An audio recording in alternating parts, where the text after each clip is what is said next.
Bos bojo ngeri tenan. Mulane kula niku syukur ora pegatan. Umume wong alim pegatan. Kula ora pegatan wis syukur. Mbok sampean ra roh, pokoke saiki penting ora. Mbok sampean nek karep pangeran sing roh. Sok. Imam Sibawa. Niku senengane ngarang kitab. Imam Sibawa darani Sibawa iku mergo ambune koyo apel. Guanteng Mas kowe. Wis ngono ambune koyo apel, Mas. Ora koyo kowe, ambune Mas Sibawa ora koyo ambune koyo apel. Kabeh wong wedok-wedan jenenge Imam sinten? Guanteng tek jek enom. Pas dekne alim pas umur-umur produktif sekitar 36 32. Alim. Iku dalun bojone ngenteni dikumpuli ya menulis kitab iki dipindah kitab nulis nganti pirang-pirang jilid jenenge Alkitab. Karena jenenge kitab dene mau Alkitab. Cara bahasa Indonesia kayak Injil lho. Bahasa Indonesia muni Alkitab. Bahasa Indonesia muni Alkitab tok iku. Injil Mas Brono Imam Sibawa. Mari dene ra wong Indonesia.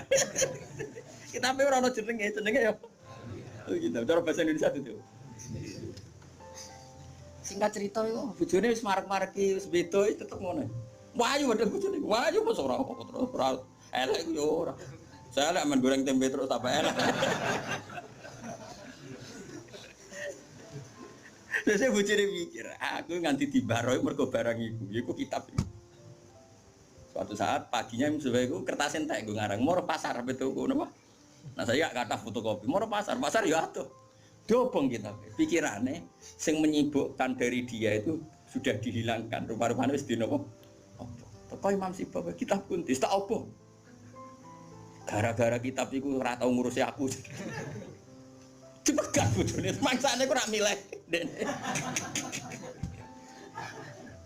Jadi Imam Sibawa ngaboti kitab megat nopo? Imam Syafi'i iki ngono. Imam Syafi'i rawani rabi wong gede, rawani rabi ning jare Indonesia. Gara-gara wedi nak nuntut. Dadi dia tak rabi ngomong ngene, iki kena mbok tiru. Ndek tapi ganteng, syaratnya kudu ganteng. Karena kalau ganteng itu kan kompetitornya banyak yang minat. Ganteng mulya imam terkenal. Ngomongno ngeten, diumumno. Sapa sing gelem rabi mbek aku, syaratnya siap ra tak kumpuli.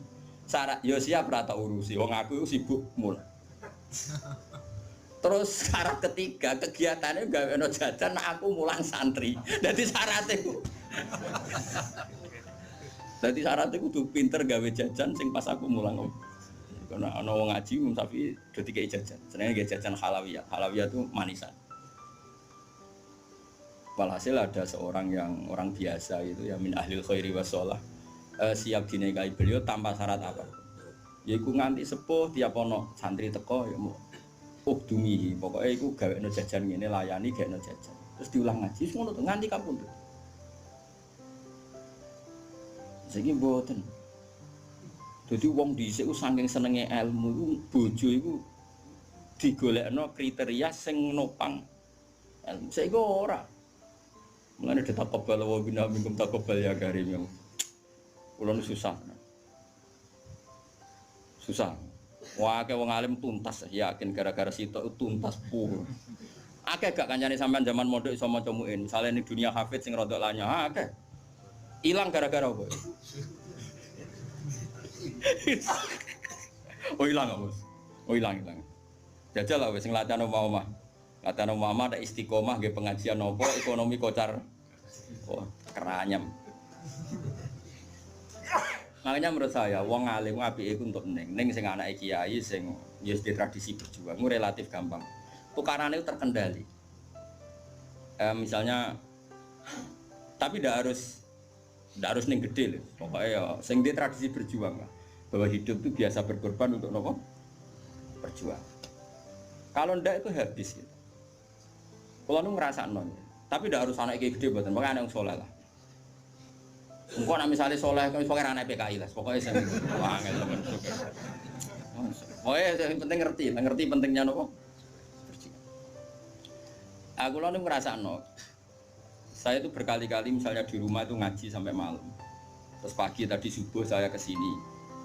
Subuh berangkat dari rumah terus tadi jam 2 sampai sini. Terus sekarang saya ngaji, nanti malam ngaji. Besok saya ngantor terus ngaji terus. Nanti pas datang malam Rebo, paginya saya ngaji. Sama tafsir Jalalain yang grupnya santri-santrinya Bapak dulu. Terus Kemisnya ngajar. Kalau Kemis ngajar di Sarang. Terus Jumat itu saya ngajar di Kudus. Itu terus begitu siklusnya. Dadi bojo mangan ora mangan iki ora pati roh. Aku yang ngomongin anak kiai di keramat dhewe aja ngenteni keramatku. Dadi kowe. Dadi kowe wis pokoke padha uripe ngono. Lan cara kula bojone kiai kudu di keramat dhewe nek ora wis tak kebal wa minangkum tak kebal ya kan. Lah ini kan ya seperti itu Aisyah itu termasuk istri yang dengan kriteria itu. Saya tuh heran sama Aisyah gini, saya tuh punya Musnad Ahmad ya Misbah. Musnad Ahmad itu 14 jilid. Itu satu jilid tuh ada yang riwayatnya Aisyah semua. Jadi minal muksirin wal muksirat itu Sayyidah siapa? Aisyah. Dan anehnya dalam satu jilid tuh Fuad, yang diceritakan Aisyah tentang Nabi itu pasti yang sisi hukum. Bukan kenangan Nabi tidak punya uang atau taruh saja gini. Sebetulnya nggak ada yang dimakan untuk sarapan itu kan masalah kalau bagi istri sampean. Nggak masalah besar nggak kalau istri sampean jam 8 masih belum ada yang dimakan. Oh, perang Brontoyudo. Itu Sayyidah Aisyah ngenangnya enteng saja bahwa pernah peristiwa itu terjadi dan Nabi ngambil sikap ya kalau nggak ada yang dipakai sarapan ya saya puasa. Aisyah ya oke ya Rasulullah kalau nggak ada yang sarapan ya kita puasa. Kowe bayangno di bojomu ayo. Nang nganti kiamat. Kok segampang itu menyelesaikan masalah ekonomi masalah. Dan itu Aisyah cerita ada dalam konteks dia kecewa tentang keuangan Rasulullah. Cerita dalam konteks bahwa puasa sunat itu udah harus nginep niat. Buktinya Nabi pernah puasa setelah ada informasi gak ada yang dimakan. Coba kalau gak orang bener-bener sholihah. Ayo bojomu kira-kira dia mafhum ngono ta ora? Ono ora ono sarapan di kesimpulan ayo Pak poso. Kabeh kersane pangeran. Bujum nak ngomong ngono kadane aku tak kei duwe yakin. Oh tak dia yakin. Sak kapan ae terjadi, tapi aja bodoni lho.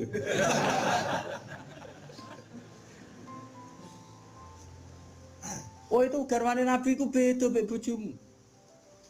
Sayyidah Zainab seperti itu. Sampeyan tak ceritani. Sayyidah Zainab itu melihat Nabi itu iktikaf di masjid. Itu langsung garwane Nabi itu bikin sawari itu semacam pegangan-pegangan terus jadi syariah, jadi pembatas semuanya iktikaf di masjid.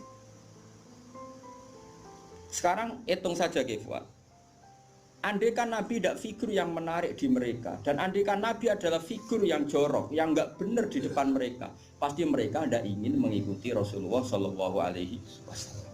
Neng dinggon garwa akeh itu sumber masalah, tapi garwane Nabi itu biasa kompetisi neng bab nopo ibadah. Makanya kata Ibnu Hajar al-Asqalani dalam kitab Fathul Bari, kenapa Nabi dikasih istri banyak? Umume wong kecangkemane wong wedok. Dan luwih kecangkemane bojone mergo roh eleke. Tapi Nabi digarwa songo, semuanya menjadi sholihah, hafizah dan semuanya menjaga agama. Andai kan Nabi ada sesuatu yang masalah bagi Nabi, tentu ini akan keluar-keluar ning dinggon wong wedok ora iso nyempet apa yang dilihat dari suami. Tapi setelah ditinggal Nabi, mereka jadi perempuan-perempuan yang tambah handal. Sayyidah Aisyah jadi aktivis iqamatul haq. Sampai enggak terima sama Sayyidina Ali ketika secara zahir lama sekali menangani siapa? Kota Latu siapa? Utsman. Meskipun ya itu masalah ijtihad, kita percaya Sayyidina Ali ya percaya Sayyidah Aisyah. Sayyidah Maimunah ya sama, Sayyidah semua istrinya Nabi. Coba sampean lihat di hadis-hadis ini. Wiridan yang saya baca kalau habis ngaji tafsir Jalalain itu yang malam Selasa subhanahu wa bihamdi adalah khalqi wa ridha nafsi, itu rawi-rawinya juga istri-istrinya.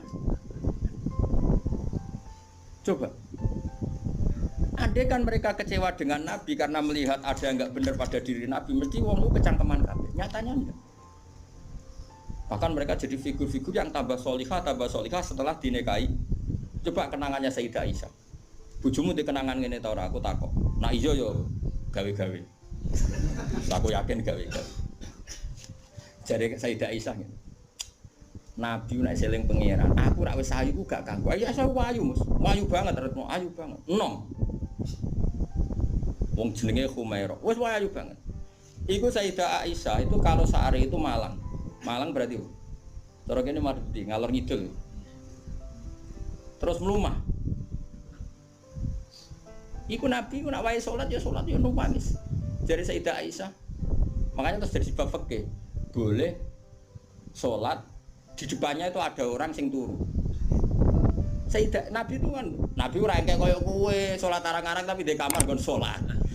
Wong engke pol umat Islam zaman akhir. Wong arang-arang tahajud kok di kamar nggon. Ya mesti tunggoni sajadah tok iku. Kelakuane wong zaman akhir dadi nek ana tamu kesane saleh wong ana nggon. Tapi ora tau ono wonge tetep turu nglokor nganti esuk. Esuk disaponi kok sajate ditotone kaya